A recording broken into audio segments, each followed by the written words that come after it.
Good morning, students. Today we are going to discuss about a 8th chapter, Indian economy before and after independence. For this, Taylor Cowan given a quotation like freedom is never dear at any price. எந்த விலைக்குமே the freedomன்றது not equal. Such precious value have freedom. It is the breath of life. உயிர் வாழ்கிறதுக்கு தேவையானது. So வாழ்கிறதுக்காக மனுஷன் என்ன செய்ய மாட்டான், எதையும் விட்டு கொடுக்க மாட்டான். What would a man not pay for living? வாழ்கிறதுக்காக எதையுமே விட்டு கொடுக்க மாட்டான். அந்த மாதிரி இந்த ஃப்ரீடத்துக்கு அவ்வளோ இம்பார்ட்டன்ஸ் கொடுக்குறாங்க. அதனால் ஃப்ரீடம்லாம் வாங்கியாச்சு. நிறைய லீடர்ஸ் எல்லாம் நமக்கு ஃப்ரீடமுக்காக அவங்களோட லைஃப்பை ஃபுல்லாகவே சாக்ரிஃபைஸ் பண்ணாங்க. அப்படிப்பட்ட ஃப்ரீடத்தை நாம் இன்றைக்கி என்ன செய்கிறதில்ல, சரியாக யூஸ் பண்ணுறதில்ல, ப்ரொடெக்ட் பண்ணுறதில்ல. சரி, இந்த லெசனில் நம்ம என்ன தெரிஞ்சுக்கிற போகிறோம்? The experience of India during British rule and government of India taken number of efforts measures after independence that should be appreciated. இந்த லெசனில் நம்ம என்ன தெரிஞ்சுக்கிற போகிறோம் அப்படின்னா, the major events that took place in India after and before independence. India was colony for long period, over more than 200 years. நம்ம British கிட்ட என்னவா இருந்திருக்கோம், காலனி, அடிமையாக இருந்திருக்கோம். வாட் இஸ் காலனிலிசம் பார்த்தீங்கன்னா, ரெண்டு கண்ட்ரிக்கு இடையில் இருக்கிற ரிலேஷன். அதில் ஒரு கண்ட்ரி ரூல் பண்ணும், இன்னொரு கண்ட்ரி ஸ்லேவ், அடிமையாக இருக்கும். அதுதான் என்னது, colonialism. Is refers to a system of political and social relations between two countries of which one is ruler and other is a colony. 10th ஸ்டாண்டர்டில் படிச்சிருப்பீங்க, 9th ஸ்டாண்டர்டில் படிச்சிருப்பீங்க. பிரிட்டிஷ் ஜஸ்ட் ட்ரேடுக்காக வந்தவங்க என்ன பண்ணிட்டாங்கன்னா, பொலிட்டிக்கல் எக்கனாமிக் கண்ட்ரோல்லாம் டாமினேட் பண்ண ஆரம்பித்தாங்க. அதுதான் காலனின்றது. The ruling country not only has political control over the colony and also determine the economic policies of the subjugated country. British எந்த கண்ட்ரி போய் ட்ரேட் பண்ணுறாங்களோ அந்த கண்ட்ரி என்ன செஞ்சிடற, அடிமையை வசப்படுத்திக்கிறது. Thus the people living in a colony cannot take independent decisions. யாரும் செல்ஃபாக decide பண்ண முடியாது எந்த ஒரு டெசிஷனும். In respect of utilization of country's resources and important economic activities. India had the bitter experience of colonialism. ரொம்ப மோசமான experience. And Indian economy during British period. யார் first இந்தியாவுக்கு வந்தான்னா, Vasco da Gama in Calicut, May 20th, 1498. யூரோப்பிலேருந்து ட்ரேடுக்காக வந்தாங்க. அதுக்கப்புறம் யார் வந்தாங்கன்னா, போர்ச்சுகீஸ். இந்த வாஸ்கோ ட காமா வந்ததுக்கப்புறம் தான் இந்தியாவில் ட்ரேட் ரூட்டே கண்டுபிடிச்சிருக்கிறாங்க. அதுக்கப்புறம் போர்ச்சுகீஸ் வந்தாங்க. அவங்க கோவாவில் ஸ்டார்ட் பண்ணாங்க. 1510 ட்ரேட் ஸ்டார்ட் பண்ணாங்க. அப்புறம் 1601 பார்த்தீங்கன்னா, English East India company charter பட்டை எழுதி கொடுத்துருக்குது. பட்டா போட்டு சொல்லுவாங்களே அது மாதிரி. And English began their first inroad into the Indian oceans. அந்த 1601 தான் அவங்க ஸ்டார்ட் பண்ணாங்க இந்தியாவை கொஞ்சம் கொஞ்சமாக அழிக்கிறதுக்கு. In 1614 sir Thomas Roe was successful in getting permission from Jahangir for setting up factories and slowly moved all parts of the India. அவர் அந்த சர் தாமஸ் ரோ தான் ஸ்டார்டிங் பாயிண்ட் இந்தியா அழிக்கிறதுக்கு. ஜஹாங்கீர்கிட்ட பெர்மிஷன் வாங்கியிருக்க ஃபேக்ட்ரிஸ் ஸ்டார்ட் பண்ணுறதுக்காக. அப்படி factory start பண்ணவங்க இந்தியாவில் இருக்கிற அந்த பொலிட்டிக்கல் சுச்சுவேஷன்ஸ், ஒர்க்கிங் இன்னொர்க்கிங்காக அடிச்சுக்கிறது, அந்த மாதிரி அந்த ஃபேவரபிள் சுச்சுவேஷன்ஸ் அவங்க என்ன பண்ணிட்டாங்க, அவங்களுக்கு ஃபேவரபுளாக யூஸ் பண்ணிவிட்டு இந்தியா ஃபுல்லாக என்ன செஞ்சிட்டாங்க, டாமினேட் பண்ண ஆரம்பித்தாங்க, ஆக்குபை பண்ண ஆரம்பித்தாங்க. பிரிட்டிஷ் பீரியடோட ஹிஸ்ட்ரி என்னென்னு பார்த்தோன்னா, டூரிங் பிரிட்டிஷ் பீரியட் இந்தியாவுக்கு வர்றதுக்கு முன்னாடி இந்தியா என்னவாக இருந்துச்சு, lived in village. So the economy என்ன எக்கானமியாக இருந்துச்சுன்னா செல்ஃப் சஃபிஷியன்ட் எக்கானமி. அவங்களுக்கு தேவையானது அவங்களே எல்லாம் பண்ணிட்டாங்க. After under the British rule only the industries were allowed to develop. வில்லேஜை விட்டாங்க. இண்டஸ்ட்ரீஸ் எங்கே இருக்கும்? சிட்டிஸில் இருக்குது. அவங்க தான் டெவலப் பண்ண ஆரம்பித்தாங்க. These economic and organisation change என்ன கொண்டு வந்துச்சுன்னா brought down the economic conditions of Indians. ஏன்னா அவங்களோட இண்டஸ்ட்ரீஸ் தானே எஸ்டாப்ளிஷ் பண்ணாங்க. ரிசோர்ஸ்லாம் அவங்களுக்கே யூஸ் பண்ணிக்கிட்டாங்க. மற்ற எதுக்குமே யூஸ் பண்ண விட மாட்டேன்ட்டாங்க. All the problems are chiefly related with health, housing, child and women welfare and labor, recreation, crime, social disorganization. இதெல்லாமே ஸ்டார்ட் ஆச்சு. Due to these problems, the need for organized social work was realized. இந்த மாதிரி ப்ராப்ளம்லாம் வந்ததுக்கப்புறம் தான் the Indians thought that we should be joined together. நம்ம ஒன்றா இருந்தால் மட்டும்தான் இதெல்லாம் ஓவர் கம் பண்ண முடியும் இந்த ப்ராப்ளத்தில் அப்படின்னு சொல்லிட்டு ஃபீல் பண்ண ஆரம்பித்ததே அதுக்கப்புறம் தான். அது வரையும் சண்டை போட்டுகிட்டே தான் இருந்துக்கிறாங்க. The 100 years after Battle of Plassey, the rule of East India Company finally did come to an end. 1757 இந்த பேட்டில் ஆஃப் பிளாசி 10th படிச்சிருப்பீங்க. அதுக்கு அங்கே வார் வந்ததுக்கப்புறம் தான் என்ன ஆச்சுன்னா இந்த இங்கிலீஷ் ஈஸ்ட் இந்தியன் கம்பெனி வந்து டைரக்ட் கண்ட்ரோல் அந்த பிரின்ஸ் இங்கிலாந்து பிரின்ஸ் கண்ட்ரோலுக்கு போச்சு. In 1858, British Parliament passed a law through which the power of governance of India was transferred from East India Company to British Crown.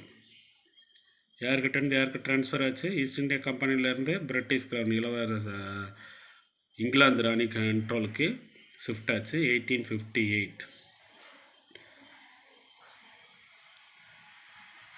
அந்த battle of Plassey நடந்து ஒரு 100 இயர்ஸ்க்கு அப்புறம் தான் இதுவே நடந்திருக்கு.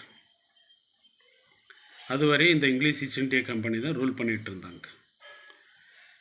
Even the transfer of power from English East India Company to British Crown did not materially alter the situation. இவன் வந்தால் நல்லாகும், அவன் வந்தால் சரியான்னு சொல்லிட்டு எதிர்பார்த்துட்டு இருந்த மக்களுக்கு ஏமாந்து தான் போனாங்க. ஈஸ்ட் இந்தியா கம்பெனிக்கிட்டேருந்து பிரிட்டிஷ் கிரவுன்கிட்ட போனாலும் அங்கே எந்த ஒரு சேஞ்சஸும் வரல. The Britain had exploited India over a period of 2 centuries, 200 years around, of its colonial rule. On the basis of a colonial exploitation, economic historians have divided the whole period into 3 phases. And around 200 years இருக்கு இல்லையா, அதை வந்து 3 phases divide பண்ணிக்கிறாங்க historians. அது எப்படின்னு பார்த்தோன்னா period of merchant capital, period of industrial capital and period of financial capital சொல்லிட்டு 3 divide பண்ணிக்கிறாங்க. நம்ம first period of merchant capital பார்க்கலாம். Period of merchant capital was a period 1757 to 1813 வந்து மெர்ச்சன்ட் கேபிட்டல். மெர்ச்சன்ட்னா கேபிட்டல், மூலதனம், trade. The only aim of the East India Company was to earn profit by establishing monopoly trade in goods with India and East Indias. Monopoly படிச்சிருக்கீங்களே, single seller.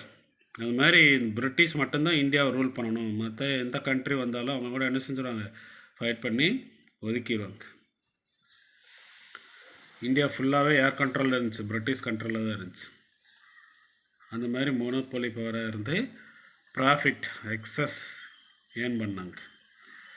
During this period, India had been considered as the best hunting ground. வேட்டையாடுற ஒரு இடமா இருந்துச்சு. For capital, அப்படி சுரண்டி எடுத்துகிட்டு போனாங்க எல்லா சொத்தை.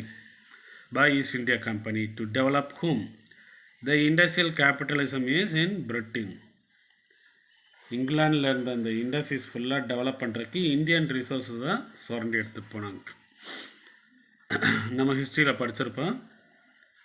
இண்டஸ்ட்ரியல் ரெவல்யூஷனால் தான் அவங்க வந்து அந்த இண்டஸ்ட்ரீஸை லொக்கேட் பண்ணுறதுக்கும் பீப்புளை அக்காமடேட் பண்ணுறதுக்கு தான் இந்த மாதிரி பிளேசஸ் தேடி போனாங்க. அப்படி தேடி வந்தது தான் இந்தியா ஒரு பிளேஸ். அப்புறம் ஆக்குப்பை பண்ணிக்கிட்டாங்க.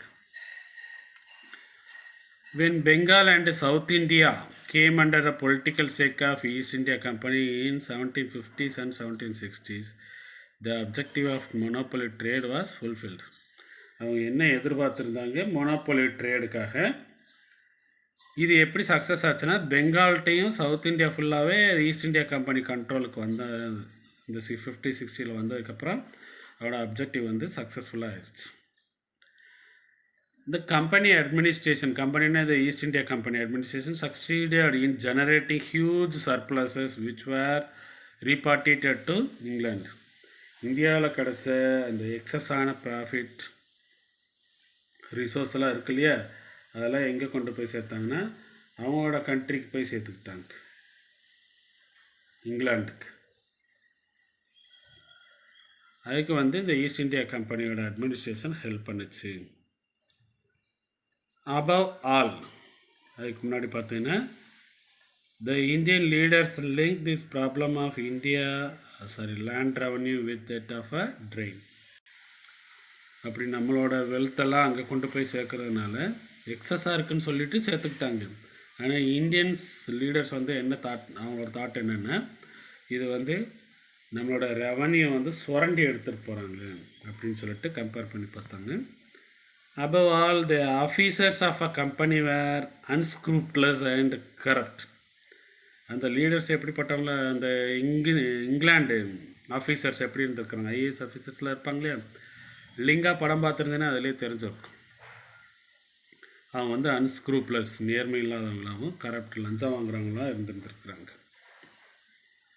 இது வந்து பீரியட் ஆஃப் மெர்ச்சன்ட் கேபிட்டல், எப்படி கேபிட்டலை வந்து சுரண்டி எடுத்துகிட்டு போனாங்கன்னு சொல்லிட்டு 1757 1813 வரை இது நடந்திருக்கு. அடுத்து இண்டஸ்ட்ரியல் கேபிட்டல், இண்டஸ்ட்ரீஸ் ரிலேட்டடான கேபிட்டல் வந்து எப்படி சுரண்டி எடுத்துகிட்டு போனாங்க பீரியட் பார்த்தீங்கன்னா 1830 to 1858 வந்து இண்டஸ்ட்ரியல் கேபிட்டல். இந்த பீரியடில் பார்த்தீங்கன்னா India become a market for British textiles. மேலே அந்த மெர்ச்சன்ட் கேபிட்டலில் எடுத்துகிட்டு போன அந்த வெல்த்தெல்லாம் ஃபினிஷிங் குட்ஸாக கன்வெர்ட் பண்ணிவிட்டு அதை கொண்டு வந்து இந்தியாவிலே சேல் பண்ண ஆரம்பித்தாங்க. The India's raw material were exported to England to low price.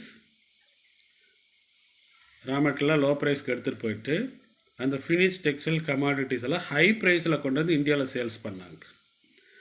In this way Indians where எக்ஸ்ப்ளாய்டட்னா சுரண்டுறது,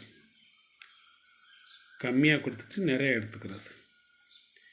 the India's traditional handicrafts were thrown out of gear. அப்படி அவங்களோட ஃபினிஷ்டு குட்ஸ் எல்லாம் இந்தியாவில் கொண்டு சேல்ஸ் பண்ணுறதுனால இந்தியன் ட்ரெடிஷ்னல் ஹேண்ட்கிராஃப்ட்ஸ் குட்ஸ் இருக்கு இல்லையா, அதெல்லாம் தூக்கி வீசப்போச்சு. இந்தியன் படம் பார்த்துருந்தீங்கன்னா அதில் நல்லா தெரிஞ்சிருக்கும். அவங்களோட பிரிட்டிஷ் குட்ஸ் எல்லாம் வந்து பர்ன் பண்ணுவாங்க, எரிச்சிட்டு அதுக்காக அந்த இதுக்கு எகெயின்ஸ்டாக போராடுவாங்க, அந்த கதர் துணி அப்படின்னு சொல்லிட்டு. அடுத்த பீரியட் ஆஃப் ஃபினான்ஸ் கேபிட்டல், எப்படி பணத்தை கொள்ளையடிச்சு போனாங்க. Third phase was period of finance capital starting from the closing year of 19th century and till independence வரையும் என்னவாயிருச்சு, அந்த ஃபினான்சியல் பீரியட் வந்து கண்டினியூ ஆச்சு. During this period finance imperialism began to entrench itself through the managing agency firms, export-import firms, exchange banks and some export of capital. இந்த மாதிரி எல்லா ஃபீல்டுலையுமே அந்த British வந்து அவங்களோட டாமினன்ஸை காட்டிகிட்டு இருந்தாங்க. And Britain decide to make a massive investment in various fields. அதில் சில பெனிஃபிட்ஸ் எல்லாம் இருந்துச்சுலையே, அந்த rail, road, postal system, irrigation, European banking system and limited field of education, இதிலெல்லாம் அவங்க என்ன செய்ய ஆரம்பித்தாங்க, இன்வெஸ்ட் பண்ண ஆரம்பித்தாங்க in India by plundering Indian capital. அதுவுமே அவங்களோட செல்ஃபிஷ்காக இன்வெஸ்ட் பண்ணது தான்.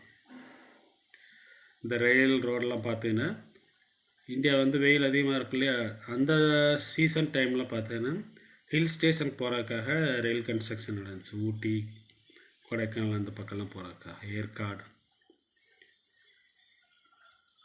அங்கே நார்த் இந்தியாவில் பார்த்தோன்னா மணாலி, குழு, அந்த மாதிரி ஜம்மு காஷ்மீர் அங்கெல்லாம் ரயில் ட்ராக் நடந்துட்டு இருந்துச்சு.